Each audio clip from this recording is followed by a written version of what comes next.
Okay, this is Depop. I am doing just a preview of what we'll be reading in the Torch Tales of a Remarkable, Courageous. No, it's Tales of Remarkable Courage and Hope. And the second book is Torch, Still Burning Brightly. These stories are by ovarian cancer survivors. And I'm just going to read a little bit and then give one story, give you an example of one story that's in the book. First I'll read this. It says, "Life is no brief candle for me. It is a splendid torch that I have a hold on for the moment, and I want to make it burn as brightly as possible before I pass it on." Okay. It says, through the stories in this book, women with ovarian cancer pass the torch of hope to others experiencing this life-threatening disease. Torch, Tales of Remarkable Courage and Hope, is a collection of 25 compelling and inspiring stories by women in the ovarian cancer support group, sponsored by the Virginia R. I think that's Becko Patient Education Center at Baylor Charles A. Sammons Cancer Center at Dallas. In these stories, the women reveal how they draw from their emotional and spiritual resources to complement the medical treatment they receive. The stories emphasize the meaning and hope they have found through the ovarian cancer journey. This book comes as a gift of hope and encouragement to other women diagnosed with ovarian cancer. Becky Teeter, the originator and editor of the book, wrote in her story, "I have endless hope, and so do you." Okay. What I'll do now, I'm going to look for one of the stories that I'm going to read as excuse me, as just a little sample. Let me try and find them. Let's see. As I look for this story.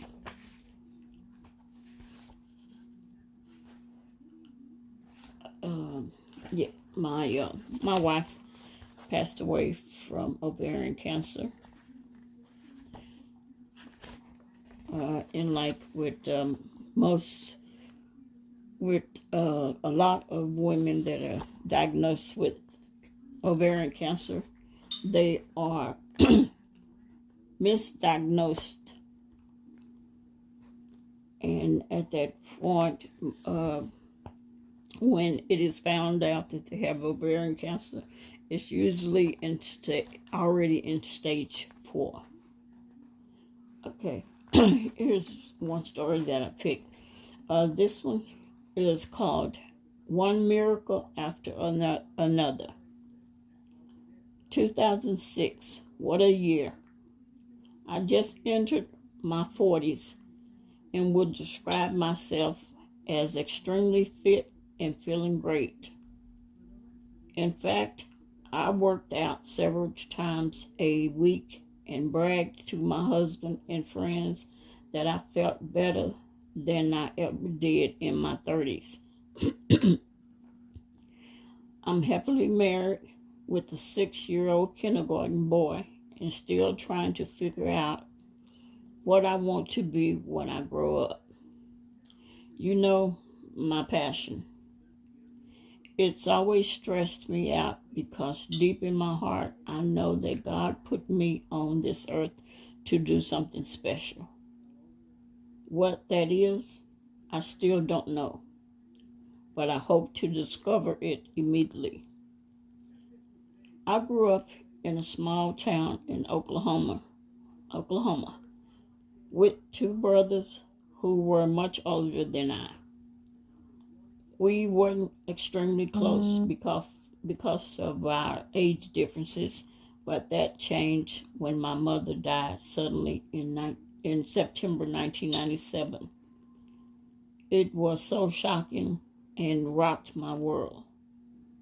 Our family got much tighter after that. We all learned that life is short and that you have to live each day to its fullest.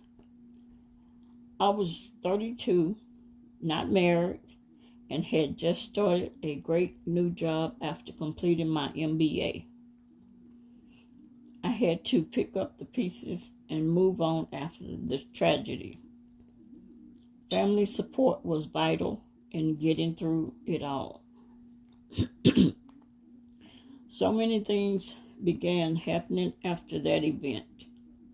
I became engaged to Chris in 1998, got married in 1999, bought our first home, had a baby, Jacob, in 2000, lost my grandfather in 2001. You get the picture. While these events were happening, I was also experiencing my greatest career success ever. I traveled all over the world, had a ton of fun, and received a lot of praise from peers and company leaders. Then September 11th happened, and the company I worked for was negatively impacted. I didn't feel those impacts directly, but the mood around the organization and the constant layoffs took a toll on everyone. I started feeling I started feeling that there was more to life and that I was missing out on being a mother to my son. So at the end of 2002, I decided to be a stay-at-home mom. I have always been a conservative person, and this was the biggest risk I had ever taken. Giving up a 6-figure salary and not knowing my next step. But I am glad I did, knowing what I know now. It was wonderful to relive being 2, 3, 4, and 5 again. I can tell you that nothing makes me feel better than having one-on-one time with Jacob. I love him more than anything and have truly enjoyed teaching him skills and important life lessons. My prayer to God is that I can see my son grow up and become a man. I want to be influential in molding him to be an inspired human with a strong faith in God, desire to be successful, and a genuinely empathetic person. The greatest gift for me would be to see Jacob get married and for me to become a grandmother, since my mother did not have that opportunity with me. This leads me to 2006. My husband and I enjoy a wonderful life. We've been very lucky so far, although he just lost his mother after a long illness. We finally bit the bullet and purchased our second home. This one had good bones, but needed a ton of work. It had the square footage, location, style, and potential we had been looking for so long. We felt it was the right one. Not so sure anymore. Since we bought this house, we've had a small fire. Nothing was really damaged, and we was living there at the time. We battled bad contractors before moving in, and then only a week and a half after we moved in, we got the worst news of all. I had been stressed with the move and dealing with the horrible contractors and wasn't sleeping or eating right. I didn't feel right and was having some stomach issues. My family actually has a history with digestive problems. I never go to the doctor and have actually never had much of a reason because I'm rarely sick. The only doctor I even have is a gynecologist. My stomach started to feel and look bloated. After much pleading from my dad and husband, I called my gynecologist. He told me to come in for a sonogram since I was due for one anyway, and that he would probably send me to a gastroenterologist. I probably messed that word up, but it's okay. My appointment was September 8, 2006. I will never forget that day as long as I live. After the sonogram, I met my doctor in his office, and he proceeded to tell me I had ovarian cancer. What? I thought I had constipation. Cancer never crossed my mind in a million years. I knew he had to be wrong. He went on to share with me that one of my ovaries was the size of a grapefruit when it should be the size of an almond. Then he proceeded to tell me I needed to see an oncologist who would want to surgically remove everything, including all my female organs. Wow, never expected this. How could this be? I just saw this doctor in March, and I was told I was in excellent health. He gave me an A+. How could it change so drastically in 6 months? Apparently, that's the deal with ovarian cancer. It sneaks up on women with little or no recognizable symptoms. And the gynecological medical community doesn't do any regular screenings for it. Pap smears don't catch it. And I don't know of any doctor who run a CA 125 blood test annually. No wonder so many women die once diagnosed. Once I got the news, panic and fear set in. I had to find a gynecologist, oncologist, I done messed it up, which was much tougher than expected. There aren't many around, but that was the type of doctor I wanted and needed. Most doctors in Dallas had at least a 2 to 3 week wait before I could get in for a consultation. But God was watching out for me and provided my first miracle. My sister-in-law in Houston is a nurse, and she happened to call on Friday, just 2 days after my diagnosis. She was in a state of shock as well.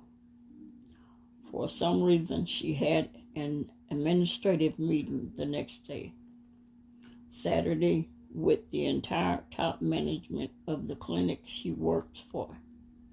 She started talking to one of the VPs and mentioned she was distraught because of my situation. As fate would have it, this woman told her she was married to a oncologist at MD Anderson and offered to have him call me over the weekend.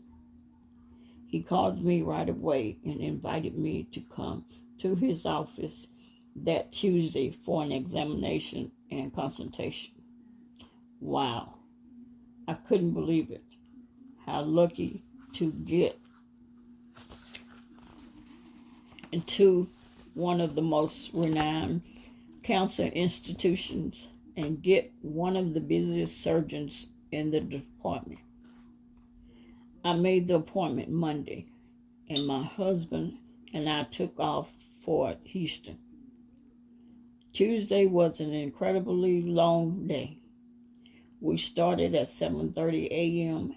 and didn't leave the facility until 11:30 p.m. We first met Dr. Pedro Ramirez because he just came in to introduce himself. He was a very kind and, I must say, handsome young doctor. My sister-in-law and husband agreed. What a nice surprise. The day was filled with lots of activities. First, the examination, follow-up consultation, EKG, blood tests, and finally a lengthy 3-hour process for a CAT scan. I was scheduled to go back. I was exhausted and ready to get out of there. I was scheduled to go back the next morning for another exam, but opted not to go. I had another doctor to meet with in Dallas at 11 a.m. So we caught an early flight back and then went to meet with another oncologist referred by my gynecologist. He was also very nice and very experienced. Once my CAT scan results came back, I was given even more bad news. The cancer had spread extensively and it was stage 4. The main concern was that it had potentially entered my liver, and they wouldn't know until they opened me up. I was told it could be a lengthy surgery. The surgeon at MD Anderson was very aggressive. He told me that once they opened me up, if they did not feel they could get the tumors down to less than a centimeter, they would not move forward, and I would start chemotherapy. The Dallas doctor felt he could get 90% of the tumor. It was great to have another doctor to compare thoughts and tactics with. Ultimately, I decided to choose the MD Anderson route. Surgery was scheduled for September the 18th, the day before my son's birthday. I wanted to start my new life on his birthday. My whole family came to the hospital to wait. I was in surgery for 6 to 7 hours, but the outcome was the best we could hope for. Dr. Ramirez believed he got everything. The cancer had not penetrated my liver, and I avoided bowel reconstruction surgery. Miracle number 2. Hooray! I had a new lease on life. I spent 21 days at MD Anderson. Then, upon my release, I developed an awful infection which sent me back into the hospital on 2 different occasions. After about 6 weeks, I got stronger and was able to begin chemotherapy. My chemotherapy treatments were done in Dallas with Dr. Fine. He is a wonderful doctor. I did extremely well through my 6 rounds, avoiding any illness and stayed on track throughout the process. February 8, 2007 was my last treatment, and on February 26, 2007, I got the most wonderful news ever. I am now cancer-free. Miracle number 3. I feel that I owe my life to Dr. Ramirez, Dr. Fine, and Dr. Ted Fogwell, who also helped me with decision-making and desperate health crisis during the recovery from surgery. This experience has strengthened my faith in God because I found out He really does perform miracles. My cancer journey will continue as I fight to continue remission. I will do everything possible to make sure the cancer monster, as my son and I have deemed it, does not come back ever again. Maybe through this experience, I will finally find my passion. I believe that may be God's plan. I pray for all others who are also participating in this journey. They say, what doesn't kill you makes you stronger. All cancer survivors truly know what that means. And the story was written by Cindy Borkowski. And that was her story. And this was just a sample of the stories that y'all will be hearing. And I thought I would do the first story like this, give y'all a little taste of the stories. All right, well, I will not keep y'all. I am getting ready for bed.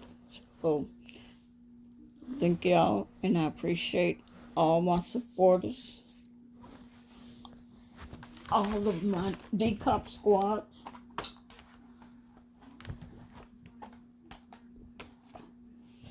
And we will get together tomorrow at between 8 and 9 p.m. and I will be reading the first 3 stories. Either depends on how short they are. If they are really short, then I'll read probably 4. If not, I'll read, if there are some long ones, because some of them are long, and I will read 3 of those. So here we go. I'm trying to get that picture in. So, all right. Well, y'all have a good night, and I will see y'all tomorrow between 8 and 9. Thank you.